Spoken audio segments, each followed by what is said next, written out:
I'm Don, and I'm an alcoholic. I was born in Poughkeepsie, New York in 1968. My mother was a school teacher. My father was a police officer. After I was about 6 months old, we moved to Las Vegas, and I had a pretty good childhood. I grew up in a nice neighborhood, middle class. In about fourth grade, my parents ended up getting a divorce.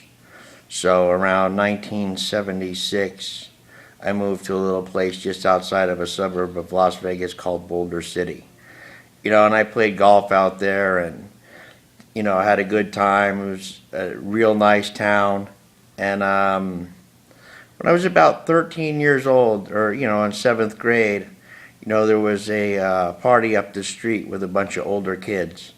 I said, you know what? Well, I could hear all the music going, and they were crazy kids. They were high school kids, and I was kind of intimidated because they were wearing football jerseys and everything. And, I went up there, and an older kid said, hey, you ever drank? And I said, no. And he goes, well, try this. And he filled up a big gulp cup full of Jack Daniels. He put a little bit of Coke in there. He popped a straw in it and said, drink this through a straw. You'll get drunker faster. And I said, okay.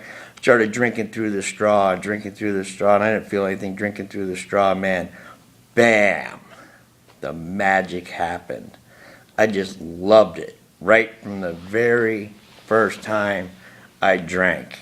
I mean, I was hooked on that shit, and it wasn't long that I found my parents' liquor cabinet, and I kept going up there and stealing their liquor and filling it back up with water. And throughout this whole time, I was getting in trouble, and my parents knew I was drinking, and I was going to these parties and getting beer. And then finally I figured out, I'm carting around all these beers, and I'm worried about people finding it and stuff. And then I discovered Everclear 190 proof.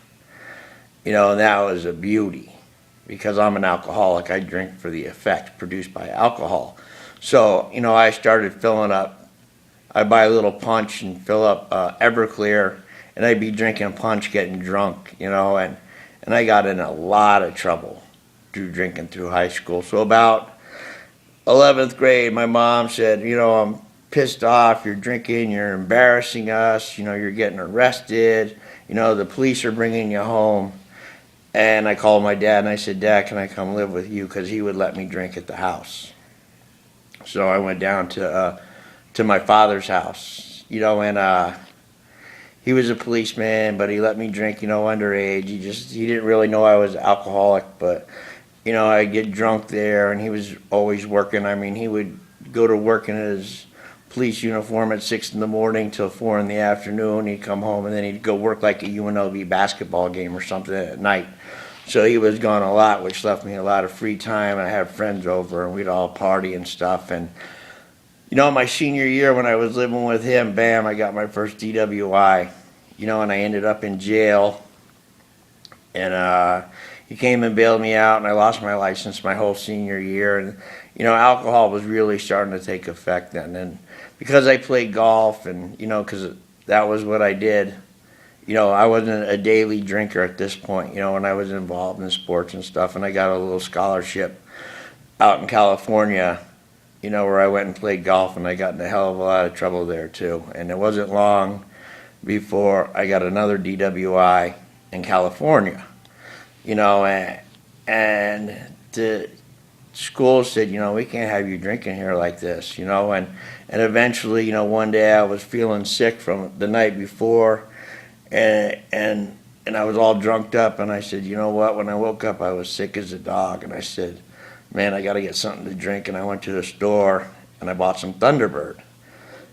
Some cheap-ass wine. I brought it back, and I was drinking in the dorm Thunderbird at like 11 o'clock in the afternoon, and one of the dorm inspectors came in and caught me, and I got kicked out of the dorms, and I ended up, I didn't want to tell my parents I got kicked out of school, so, I went and got a job in the oil fields, and people in the oil fields, they drink, so I was out working in the oil fields. I moved to Bakersfield, California. My parents had no idea I was even out of school, and finally, these courts fines and everything with this DWI started catching up to me. I called my mom and she said, "What do you want us to do with you?" I said, "Well, I need to go to rehab." So this is about 1990 was the first time I'd ever gone or, did anything with rehab. And I went to rehab, and stayed there, and played volleyball, and I made ceramics, and, they gave me a book and told me, go to Alcoholics Anonymous, it's your only shot. So I took this book and, I went to a meeting like they suggested, and when I got to AA, I said, "Well, I just got out of rehab." They said, "Well, forget everything you learned in rehab, all you have there is a $10,000 big book."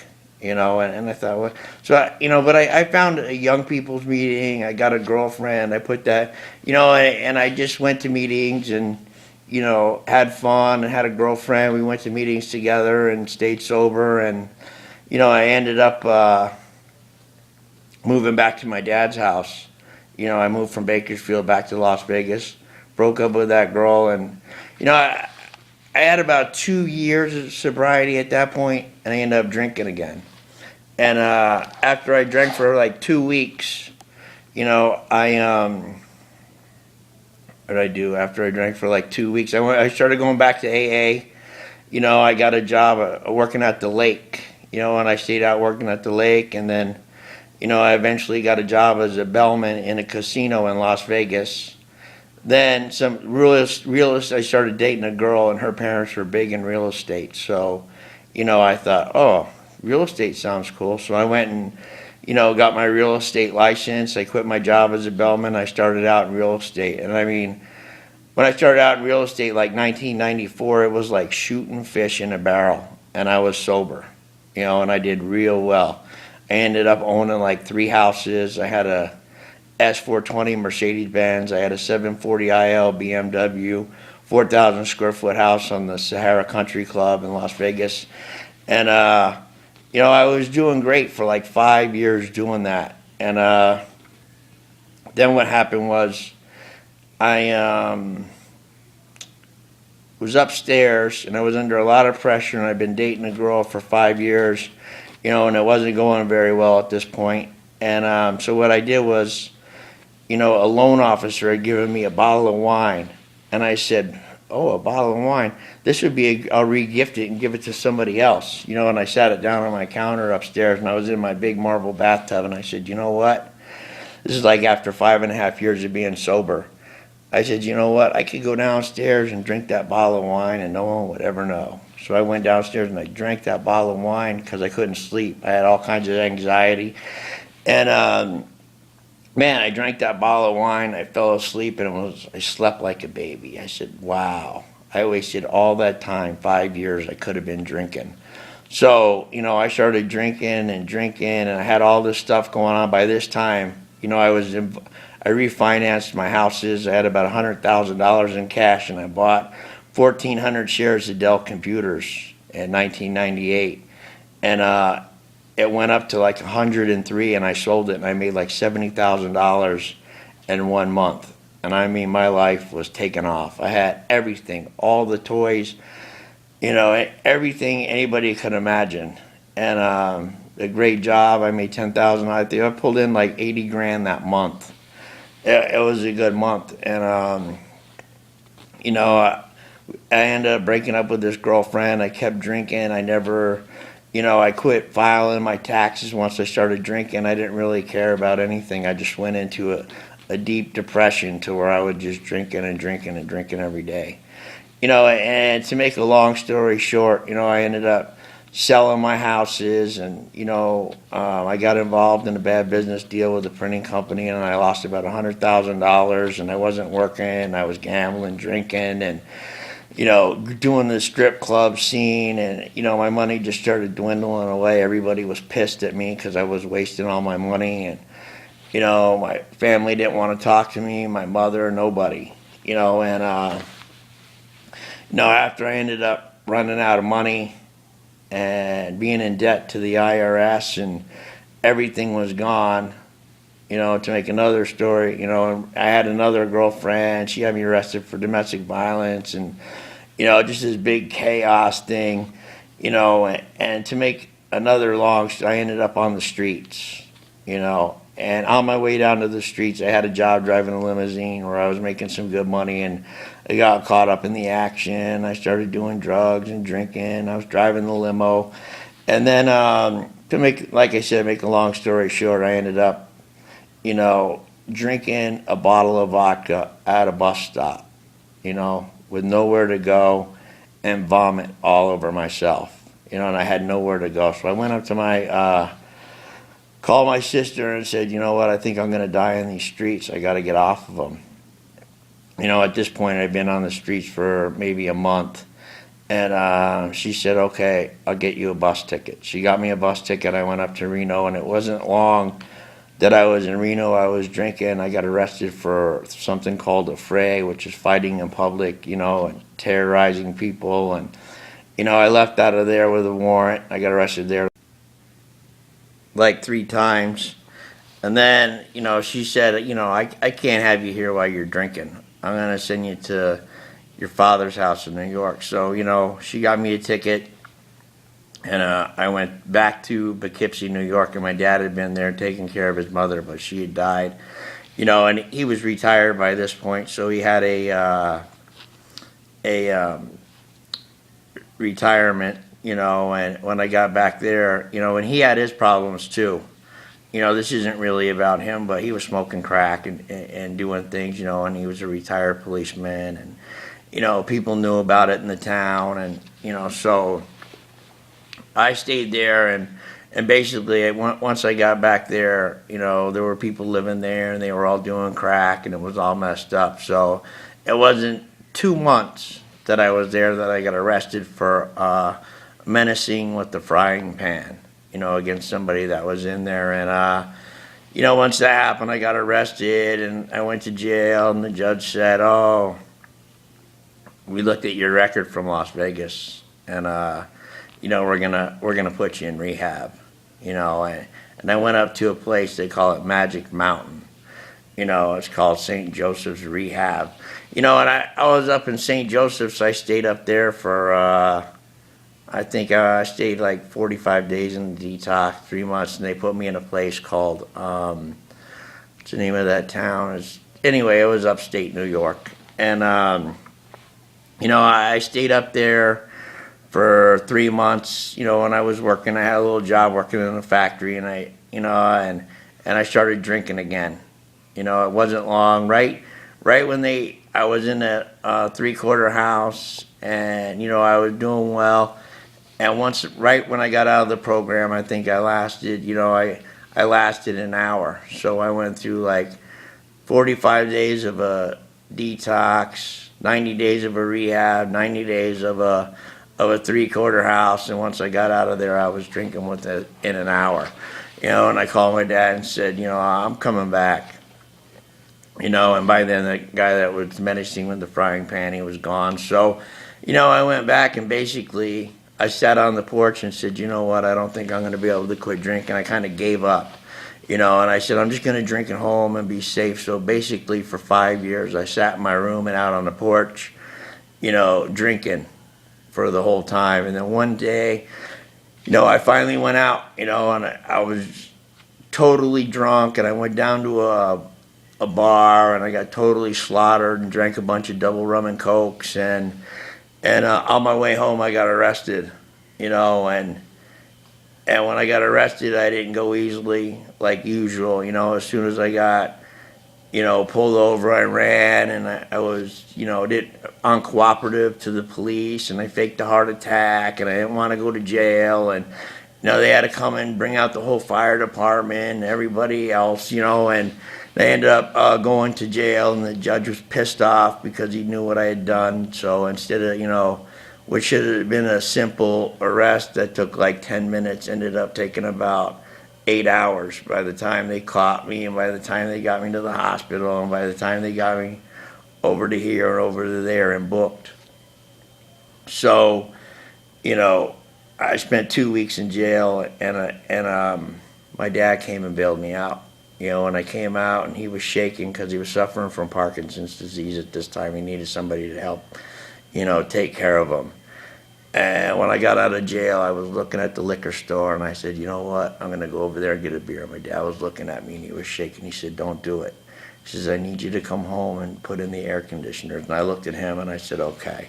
And I went home. I put the air conditioners in. I went to a meeting that night, and said, you know what? I'm going to do this. I'm going to stay sober. I stayed sober like a year and a half. I joined a group. I went out on I spoke all the time. We did speaker meetings, so I volunteered to speak at speaker meetings. And, I did my steps. I got a sponsor. I was secretary of the group. And, at this point, everything was going great, But, I was taking care of my father. He had a decent income. Everything was going fine. And one day he got sick and said, you know what? I got to go to the hospital. I said, don't do it. He went to the hospital. I knew it was coming.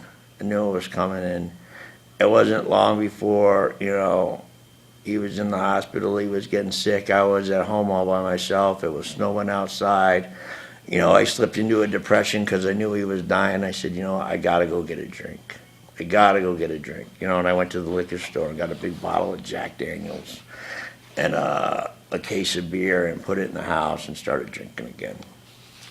And I got sick and I just got more and more depressed. And to make matters worse, I thought I had an ace in the hole. I thought the house was paid for, and when I went to sell it, it needed a lot of work on it. My grandparents bought that house in 1937, needed about $100,000 worth of work.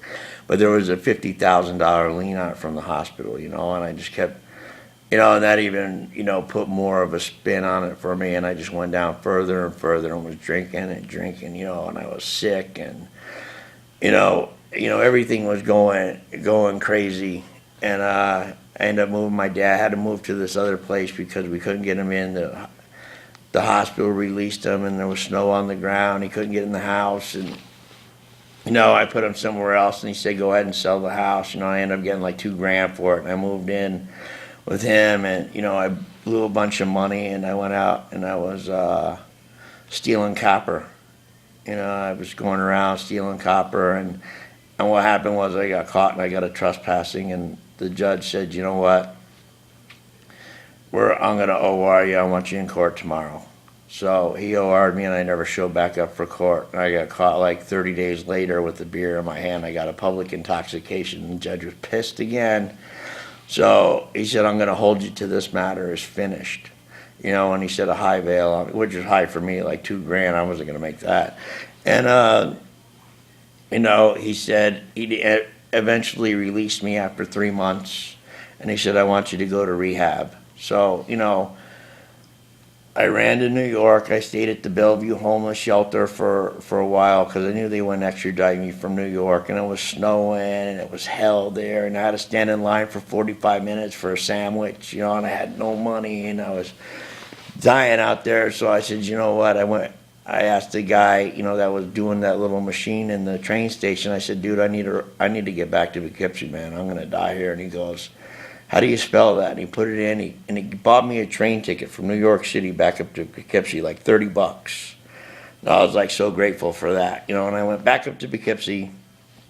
I checked into a rehab. I stayed there like 45 days in the rehab. I stayed 30 days at Phelps Hospital in Westchester. Then I went up to a little place in Oneida, and I stayed there, and I was sober, and I ended up getting, I would say close to a year. And I called my dad passed away in that March, so I got a check for $2,800 for life insurance, and I called my sister and I said, I got my check. I'm going to leave Oneida, and leave this halfway house and come back out to Las Vegas. He said, okay. So, I hopped on the Amtrak in Oneida. And I rode from Oneida all the way through the whole country on the Amtrak to L.A. because the train didn't stop at L.A. I either had a chance to get off like in Flagstaff, Arizona, and take the bus to Las Vegas, or L.A. and I chose L.A. It was extra long, but I wanted to see the whole country by train. So, I went to L.A. and then I took a bus back from L.A. to Vegas, and it wasn't long that I was back in Vegas that was at my sister's house and I was drinking, and she wasn't gonna put up with it, and I got in a fight in a bar, and I had two black eyes, and she was pissed. So I went to she threw me out, and I was walking around on the streets, and I saw one of my old friends in AA, and I said, "Man, I need some help." And he's like, "All right, dude, I'll get you some help." He introduces me to this guy, and that night I had a place to live. I thought I was going to be on the streets, and he wasn't the owner of the house, but he was another guy that was renting a room. And I said, the owner came over and he said, "Where's you have any money?" I said, "No, my sister, she's gonna give me some money," and my sister never did give me any money. And I said, "I don't have a job, man. I've only been sober I've been drinking." And he's like, "Well, I'm a shop steward in the union. I'll get you a job at, the local 631. Go sign up." And I went and signed up. He got me a job, and man, it was like 3 days later, I was out. I worked like 4 12-hour days at $30 an hour, and got some, over 8 hours, they pay you 45 an hour. I was like, wow, this is amazing, And, I was able to catch up on my rent and do my things, and, so that kind of helped me out. But it wasn't a couple weeks later, I was drinking again, and the guy came over and said, "Man, I got you a job, I did this, now you're drinking, you're fucking up." He goes, "What am I going to do with you?" And I said, "All right, man, you be my sponsor." So now I got back into AA. He's my sponsor. I called him every day for 90 days. I've been going through the steps again. I'm still living in the same place. I'm still working in the union, but like it's seasonal work, and I only work when it's like really, really busy down there. But I got enough, I make enough during when I'm working to cover my bills to when I'm not working. And then, since I've been sober, and it hasn't been too long, I restored my relationship with my mother. I got a forklift certificate, I'm able to drive forklift in the union. And I've also done a couple other things. I just went and passed my real estate exam. So, I got a 90% on that, so I'm doing pretty well with that. I got a CDL driver's license, so I don't want to lose that, but now I got a CDL, so that's another reason why I don't want to drink. And that's my card for the union, you know what I mean, the local 631. So I'm doing, and I've been through steps 1 through 5 with my sponsor, and things are going well, man. I take it one day at a time. I spend time on Upload Society. That's a hobby of mine. It keeps me out of the bars. It keeps me out of trouble. And I love the computer and social networking on the computer. And I go to meetings. I call my sponsor every day, and like I said, I just take it one day at a time. So if you've been to AA, or you think you're having problems with drinking, or you're getting into trouble, what I would suggest is, look in your phone book, find a meeting list, or, get in contact with Alcoholics Anonymous, and it may change your life. Heart Attack down. Peace out.